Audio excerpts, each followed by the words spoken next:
31 prison escapes that shouldn't have worked. Prison is designed to keep people in. Walls, bars, guards, cameras, routine checks, every element engineered to make escape impossible. Yet throughout history, prisoners have found ways out that defy logic, exploit human error, and demonstrate that determination combined with creativity can overcome even the most secure facilities.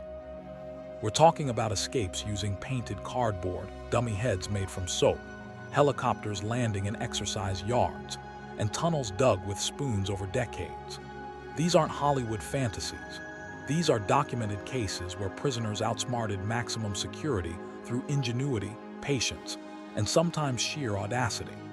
This is 31 prison escapes that shouldn't have worked but did, proving that no cage is truly escape-proof when human ingenuity is determined enough. Number 1. The Alcatraz escape used dummy heads and raincoats. In June 1962, Frank Morris and brothers John and Clarence Anglin escaped from Alcatraz Federal Penitentiary, supposedly the most secure prison in America. They spent months secretly widening ventilation ducts using makeshift tools, creating dummy heads from soap, toilet paper, and real hair stolen from the barbershop to fool guards during night counts. They constructed an inflatable raft from raincoats glued together with contact cement. On the night of the escape, they placed the dummy heads in their beds, crawled through the widened vents, made their way to the roof, climbed down the exterior, and launched their raft into San Francisco Bay.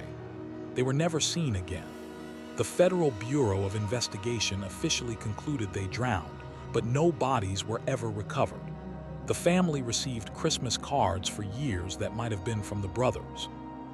In 2015, the Anglin family produced a photograph supposedly showing the brothers alive in Brazil in 1975. Whether they survived the bay crossing remains unknown, but they definitely escaped the island. Alcatraz's reputation as inescapable died the night 3 men vanished into the fog using materials found in prison. Number 2. The Maze prison escape used a hijacked food truck. In September 1983, 38 provisional Irish Republican Army prisoners escaped from the Maze prison in Northern Ireland, the largest prison escape in British history. They hijacked a food delivery truck by overwhelming guards, used smuggled guns and knives, took prison staff hostage, and drove straight out the front gate. The operation required coordination among dozens of prisoners, split-second timing, and willingness to use violence. They smuggled weapons over months, planned using coded messages, and executed the escape during meal delivery when security was relaxed. Prisoners donned stolen guard uniforms, and the truck simply drove out with prisoners hidden inside. 19 escapees were recaptured quickly, but others remained free for years. One prisoner, Keith Lynch, was never recaptured and is believed to have escaped to the United States. The escape was a massive embarrassment for British security. The plan succeeded because prisoners exploited the brief moment when the truck was inside security perimeters but before thorough inspection. Number 3. The wooden horse of Colditz used gymnastics equipment. During World War II, British prisoners at Colditz Castle in Germany built a vaulting horse for exercise. What guards didn't know was prisoners were using it as cover for a tunnel. Each day, prisoners carried the hollow horse to the same spot while prisoners hidden inside dug the tunnel. They disposed of dirt in their pockets, spreading it around the yard. After months of work, 3 British officers, Eric Williams, Michael Codner, and Oliver Philpott, successfully escaped through the completed tunnel in October 1943, made their way across Germany, and reached neutral Sweden. The plan worked because the vaulting horse was such an innocent, routine part of prison exercise that guards never suspected it. All 3 escapees reached England safely. The escape demonstrated that hiding in plain sight with an innocent cover story can defeat even vigilant security. Number 4. El Chapo escaped through a mile-long tunnel. In July 2015, Joaquin El Chapo Guzman escaped from Altiplano maximum security prison in Mexico through a tunnel that opened directly beneath the shower in his cell. The tunnel was over a mile long, fully lit, ventilated, and equipped with a motorcycle on rails for transport. Construction required months of work, heavy equipment, and precise engineering to ensure it surfaced exactly at his cell. Guzman walked into the shower area, where cameras had a blind spot, dropped into the tunnel, and rode the motorcycle to freedom. The sophistication suggested extensive surveillance, bribed officials, and significant financial resources. He was recaptured 6 months later, but the escape revealed massive corruption. The tunnel was more sophisticated than some subway systems. Money and corruption defeated concrete and steel. Number 5. Pascal Payet escaped by helicopter 3 times. French criminal Pascal Payet holds the distinction of escaping from prison by helicopter 3 separate times. In 2001, accomplices hijacked a helicopter, forced the pilot at gunpoint to fly to the prison, and landed in the exercise yard. Payet climbed a rope and was gone within minutes. He was recaptured, escaped again in 2003 using an identical method, and in 2007 organized helicopter escapes for 3 fellow prisoners. The helicopter method exploits a fundamental weakness. Most facilities aren't designed to prevent aerial assault. Prison walls and gates keep people in from ground level, but exercise yards are typically open to the sky. A helicopter can simply land, pick up prisoners, and leave before guards can react effectively. French authorities eventually installed nets over exercise yards. 3 helicopter escapes prove that thinking in 3 dimensions defeats 2-dimensional security. Number 6. Billy Hayes escaped by stealing a boat. Billy Hayes, whose story inspired Midnight Express, was imprisoned in Turkey for drug smuggling in 1970. After years in brutal conditions, he escaped in 1975 during a prison transfer by walking away from a minimum security island prison, swimming across the water, stealing a small boat, and sailing across the Aegean Sea to Greece. Greek authorities didn't extradite him. The escape succeeded through timing and desperation rather than elaborate planning. Hayes recognized a brief window of reduced security during transfer and exploited it immediately. His story brought international attention to conditions in Turkish prisons. Sometimes prison escape doesn't require tunnels or disguises, just recognizing the moment when security lapses and having the courage to act. Number 7. John Dillinger escaped using a wooden gun. In March 1934, notorious bank robber John Dillinger escaped from Crown Point Jail in Indiana using what was reportedly a wooden gun carved from a washboard and darkened with shoe polish. Dillinger threatened guards with the fake weapon, locked them in his cell, stole 2 machine guns from the armory, and drove away in the sheriff's personal car. Whether the gun was actually wood or real remains debated. Some historians suggest corrupt guards might have provided a real weapon. Regardless, Dillinger walked out by threatening guards with something they believed was a weapon. The psychological aspect is key. If guards believe a weapon is real, it functions as a real weapon. He was killed by Federal Bureau of Investigation agents 4 months later. Dillinger escaped maximum security with a piece of carved wood and confidence. Number 8. Frank Abagnale escaped multiple times through impersonation.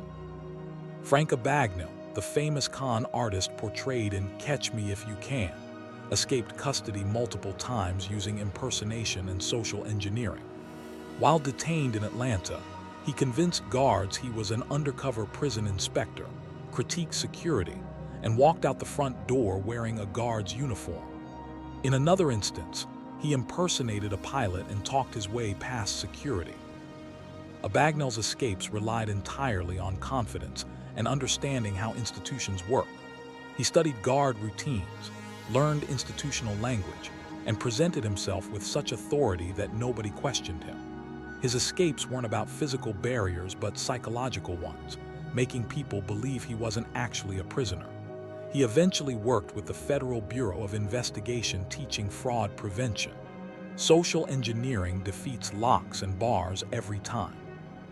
Number 9. The Great Escape from Stalag Luft 3 used 3 tunnels. In March 1944, 76 Allied airmen escaped from Stalag Luft 3 German prisoner-of-war camp through a tunnel codenamed Harry. Over 11 months, prisoners dug 3 tunnels named Tom, Dick, and Harry, each over 300 feet long, complete with electric lighting, air pumps, and railway systems for moving dirt. The operation involved over 600 prisoners in various support roles. Tom was discovered, Dick was abandoned, but Harry was completed. 76 men got out before guards discovered the escape. Only 3 successfully reached freedom. The others were recaptured. Hitler ordered 50 recaptured prisoners executed in reprisal, a war crime. Dirt was disposed of using bags hidden in pants' legs, scattered during exercise time. 3 simultaneous tunnels as insurance policy, the largest prisoner-of-war escape in European theater history. Number 10. The Texas 7 escaped by impersonating guards. In December 2000, 7 inmates at the John Connolly unit in Texas escaped by overpowering civilian maintenance workers, stealing their clothing, then impersonating prison employees. They created false credentials, broke into the armory to steal weapons, hijacked a prison maintenance truck, and drove out through multiple security checkpoints by showing forged passes. The operation required months of planning and detailed knowledge of prison procedures. The escape occurred during shift change when security was distracted. The 7 drove straight through checkpoints because guards saw what appeared to be legitimate maintenance workers with proper documentation. Once out, they went on a 6-week crime spree, including the murder of a police officer. 6 were eventually captured. 1 committed suicide during arrest. 7 dangerous criminals escaped by looking and acting like they belonged. Number 11. Dannemora prison escape used power tools and a getaway plan. In June 2015, Richard Matt and David Sweat escaped from Clinton Correctional Facility in Dannemora, New York, using power tools to cut through steel walls and pipes. Joyce Mitchell, a prison employee who became romantically involved with both inmates, smuggled hacksaw blades hidden in frozen meat. The prisoners cut through steel cell walls, accessed maintenance tunnels, cut through steel pipes, and emerged from a manhole outside prison walls. They left a note saying, "Have a nice day." The escape required months of cutting through reinforced steel, done at night when noise was masked. Mitchell was supposed to be their getaway driver but got cold feet at the last minute, leaving them stranded. Matt was shot and killed by police 3 weeks later. Sweat was captured 2 days after that, wounded but alive. 2 maximum security prisoners escaped using power tools smuggled by an employee. Corruption from inside is harder to prevent than force from outside. Number 12. Sobibor extermination camp uprising and escape. In October 1943, Jewish prisoners at Sobibor extermination camp in occupied Poland organized a mass uprising and escape. Led by Soviet officer Alexander Petrovsky, prisoners secretly killed 11 SS officers and guards using improvised weapons, then rushed the gates. Approximately 300 of the 600 prisoners escaped the immediate camp, though many were killed by mines or recaptured. About 50 survived the war. This wasn't a typical prison escape. It was an uprising from a Nazi death camp where prisoners had nothing to lose. The plan required absolute secrecy, perfect timing, and willingness to fight guards to the death. The uprising was significant enough that the Nazis dismantled Sobibor entirely afterward to hide evidence. Mass uprising from an extermination camp succeeded through coordination and desperation. Sometimes escape is about dignity and resistance more than survival. Number 13. The Alcatraz Battle of 1946 almost succeeded. In May 1946, 6 prisoners at Alcatraz attempted escape by overpowering guards and taking control of the cell house. Bernard Coy, Joseph Kretzer, and others seized weapons and keys, taking guards hostage. The plan was to reach the recreation yard, scale the walls, and escape by boat.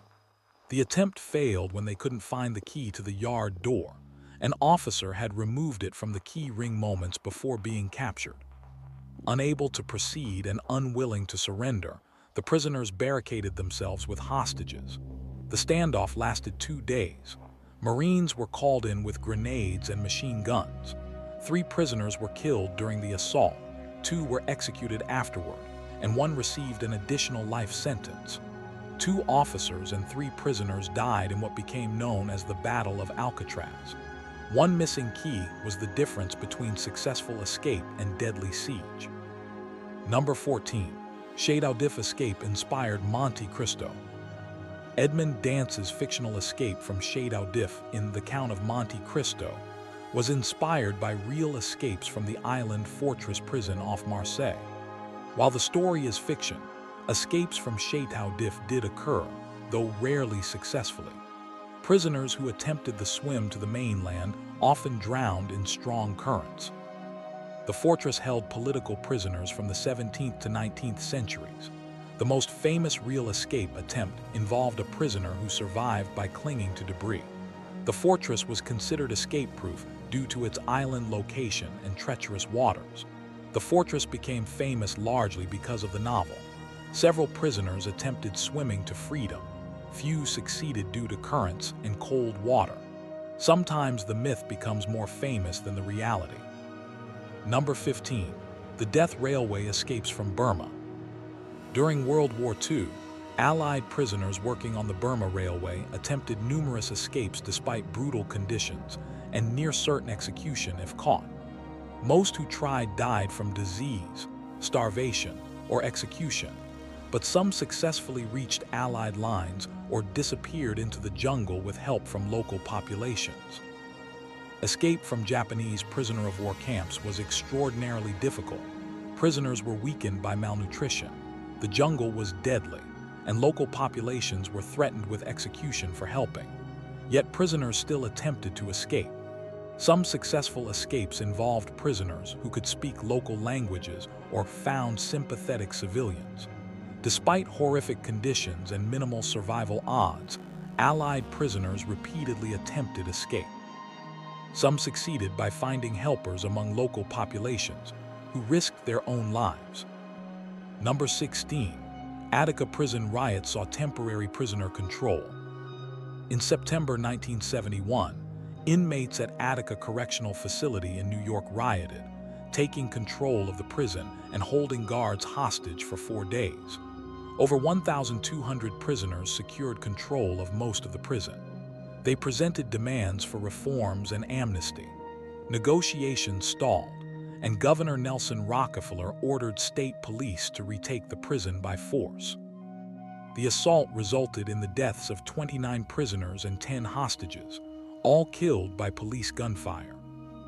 The Attica uprising became a symbol of the prison reform movement and highlighted brutal conditions. While prisoners didn't escape, they temporarily controlled the facility and brought national attention to their treatment. Attica wasn't an escape, but a revolutionary moment where prisoners briefly controlled their environment. The violent retaking was controversial and exposed prison conditions. Number 17. Napoleon escaped from Elba by boat. In February 1815, Napoleon Bonaparte escaped exile on the island of Elba and returned to France with about 1,000 supporters. His exile was supposed to be permanent. Napoleon simply gathered loyal troops, boarded ships, evaded British naval patrols, and sailed to France. His escape was enabled by lax surveillance and supporters who maintained loyalty.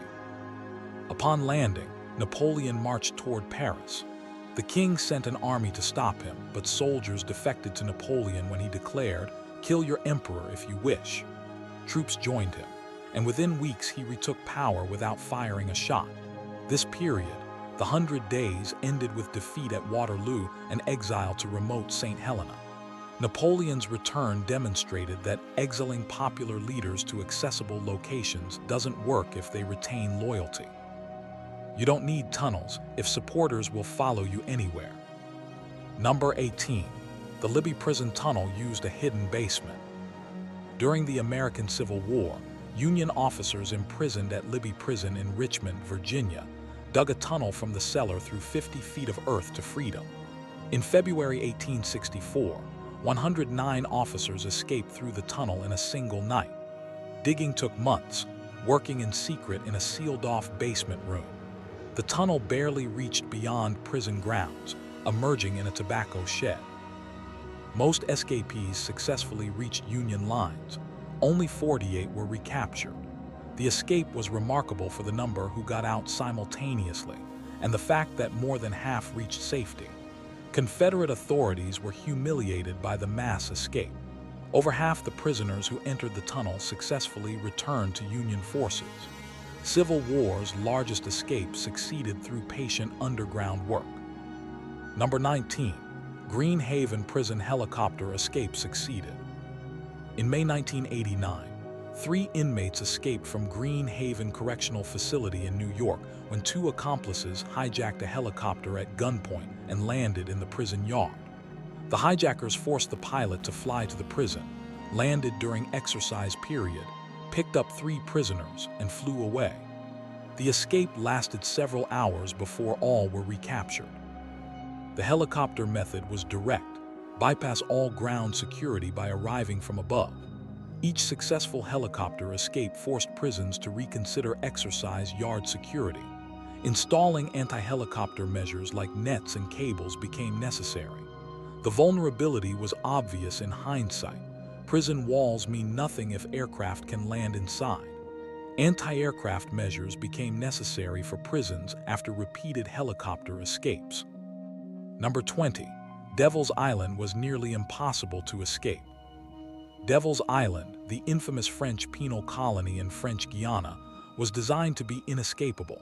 Surrounded by shark-infested waters, strong currents, and dense jungle, escape was considered impossible. Yet prisoners repeatedly attempted.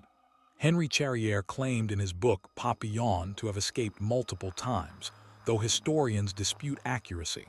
Documented successful escapes were rare but did occur.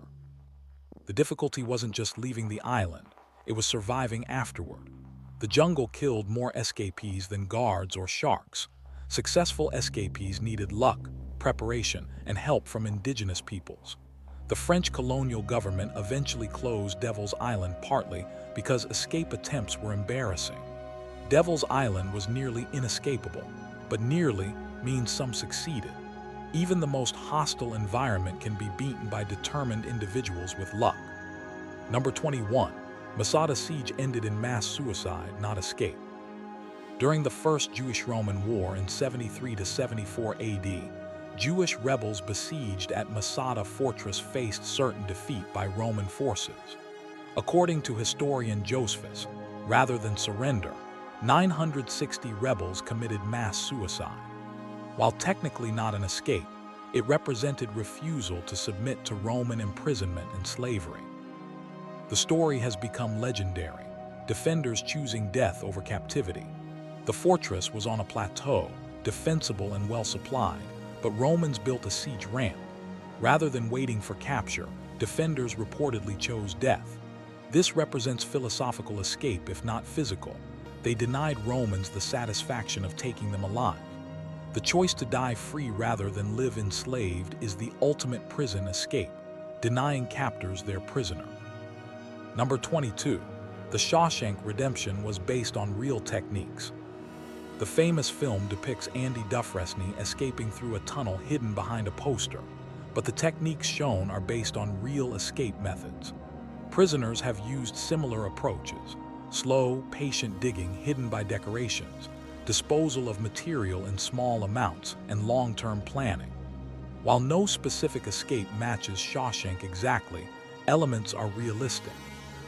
The challenge isn't digging, it's concealment and disposal of material. Real escapes using long-term tunneling validate the film's approach if not specific details. Prisoners have spent years on escapes, hidden work behind innocent appearances, and succeeded through persistence. Shawshank's genius is showing that escape isn't always dramatic. Sometimes it's patient work done in secret over years. Patience and hope can defeat concrete and time. Number 23. Colditz Castle held serial escapers. Colditz Castle in Germany during World War II was designated for Allied officer prisoners who had attempted escape from other camps. The Germans concentrated persistent escapers in one supposedly escape-proof facility. Instead, they created a prison full of the most creative escape artists who collaborated and shared techniques. Over 300 escape attempts were made from Colditz. 32 men successfully escaped and reached Allied territory. Prisoners built hidden workshops, forged documents, created disguises, dug tunnels, and planned elaborate escapes. One group built a glider in the attic planning to launch from the roof. The war ended before they could attempt it. The glider was reconstructed decades later and proven airworthy. Concentrating expert escapers in one place backfired. They learned from each other. Putting all your most creative security problems in one place doesn't solve the problem, it concentrates it. Number 24. The Great Train Robbery Escape from Prison. Following the Great Train Robbery in England in 1963, several robbers were imprisoned. Charlie Wilson escaped from Winson Green Prison in August 1964 when accomplices broke in, scaled walls with ladders, overpowered guards, and freed him. The operation required detailed planning and inside information. Wilson was recaptured in Canada in 1968. Another robber, Ronnie Biggs, escaped from Wandsworth Prison in July 1965 when accomplices used a furniture van and ladder against the wall. Biggs climbed over during the exercise period and escaped in a waiting vehicle. He fled to Brazil, where he lived openly for decades because Brazil wouldn't extradite. He voluntarily returned to Britain in 2001 due to health issues. The escapes showed that maximum security can be breached from outside if criminals have resources. Criminal organizations breaking into prisons to extract members. Number 25. Stalag Luft 1 prepared mass escape that never happened. At Stalag Luft 1 prisoner of war camp in Germany, Allied airmen spent years planning a massive escape involving multiple tunnels. Unlike Stalag Luft 3's Great Escape, these tunnels were never used because prisoners were liberated before escape could be attempted. The preparation was extensive. Tunnels dug, forged papers prepared, civilian clothes made. When Soviet forces approached in 1945, German guards abandoned the camp and prisoners were freed without needing to escape.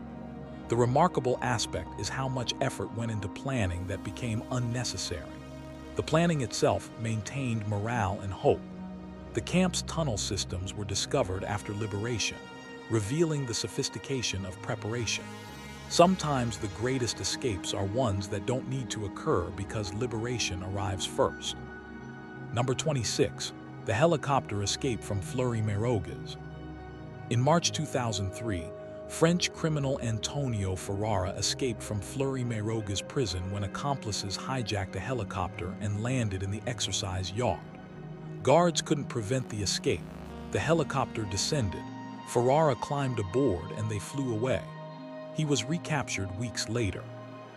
The escape demonstrated that facility size doesn't prevent aerial attacks. Each successful helicopter escape inspired others and forced global prison security changes. The fundamental problem is that prisons are designed to contain prisoners on the ground, not defend against air assault. The only defenses are nets over yards, which many prisons didn't install until after multiple escapes proved the vulnerability. Designing facilities to prevent ground escape isn't enough when prisoners think vertically. Number 27. Alcatraz Native American occupation was symbolic escape. In 1969, Native American activists occupied abandoned Alcatraz Island for 19 months, claiming it for indigenous peoples. While not a prison escape, it represented symbolic reclamation of the prison island by people whose ancestors were imprisoned by the same government that operated Alcatraz. The occupation wasn't escape from physical imprisonment, but from cultural erasure and political marginalization. The occupation drew international attention and inspired Native American rights movements. Federal marshals eventually removed occupiers, but the symbolic victory persisted. Alcatraz, famous for imprisoning criminals, became a platform for indigenous activism. The island's meaning changed, from symbol of inescapable imprisonment to symbol of indigenous resistance. Alcatraz went from imprisoning bodies to liberating minds. Number 28. The Pretoria prison escape used homemade keys. In December 1979, three anti-apartheid activists, Tim Jenkin, Stephen Lee, and Alex Mombaris, escaped from Pretoria Central Prison in South Africa using homemade keys carved from wood and metal. Jenkin had studied lock mechanisms and created keys that could open 10 doors between their cells and freedom. The escape required months of careful planning, creating keys through trial and error, and waiting for the right moment. On the escape night, they used the keys to move through locked doors, avoided guards through timing, and walked out of the prison. They fled South Africa and continued anti-apartheid activism from exile. The escape was significant politically. It embarrassed the apartheid government. Homemade keys opened maximum security. Political prisoners became international embarrassment through successful escape. Number 29. The Tower of London had multiple historical escapes. The Tower of London, used as a prison for centuries, saw numerous escape attempts. Ranulph Flambard escaped in 1101 by getting guards drunk and climbing down a rope. John Gerard escaped in 1597 by crossing to a boat on the Thames using a rope stretched between buildings. Multiple prisoners over centuries found ways out of supposedly secure confinement. The tower held high-value political prisoners, yet escapes occurred with surprising regularity. Gerard was a Jesuit priest imprisoned for religious reasons who managed to smuggle rope and arrange for accomplices outside. Flambard exploited guard corruption and human weakness for alcohol. The tower's reputation as inescapable was more propaganda than reality. Even royal fortresses couldn't hold determined prisoners. Number 30. The Japanese prisoner of war Cowra breakout. In August 1944, over 1,000 Japanese prisoners of war at Cowra camp in Australia attempted a mass breakout. Unlike typical escapes aimed at freedom, many Japanese prisoners preferred death to the dishonor of captivity. The breakout was essentially a mass suicide attempt disguised as escape. Prisoners rushed fences with improvised weapons, knowing they'd likely be killed. Australian guards killed 234 prisoners and wounded 108. 4 Australian soldiers died. The breakout wasn't about escaping to freedom. It was about dying in combat rather than enduring captivity. Japanese military culture considered surrender dishonorable. The Cowra breakout represents cultural differences in how capture and escape are perceived. Escape as a path to honorable death rather than freedom. Number 31. The Berlin Wall escapes used every method imaginable. During the Cold War, East Germans trapped behind the Berlin Wall attempted escapes using tunnels, hot air balloons, hidden compartments in cars, sewers, zip lines, and even a homemade airplane. Over 5,000 people successfully crossed despite shoot-to-kill orders. Tunnels were dug under the wall, some large enough to move dozens of people. Families built hot air balloons from fabric and escaped by air. People hid in car trunks and secret compartments. Swimmers crossed rivers, climbers scaled walls under gunfire, and some drove armored vehicles through checkpoints. The variety of methods demonstrated human creativity under oppression. Every possible technique was attempted. Some worked, many failed. At least 140 people died trying. The wall stood for 28 years. When an entire country is a prison, people invent every possible escape. Human desire for freedom defeated concrete, wire, and bullets. So there you have it. 31 prison escapes that defied logic, defeated security, and proved that determination and creativity can overcome even maximum security facilities. From Alcatraz to the Berlin Wall, from wooden guns to helicopter rescues, history shows us that no prison is truly escape-proof. The lesson isn't that prisons don't work. It's that human ingenuity under pressure produces remarkable solutions. Some escapes succeeded through patient work over years, others through bold action in moments. Some required outside help, others only courage and opportunity. What's clear is that the will to be free is one of humanity's strongest drives, and when that will meets intelligence and opportunity, walls and bars become solvable problems. Which escape impressed you most? Are there escapes we missed that deserve recognition? Share your thoughts in the comments below. And if you found these stories fascinating, please like and subscribe for more deep dives into history's most remarkable true stories. Thank you for watching, and remember, freedom is never free, but sometimes it's surprisingly achievable with enough planning and courage.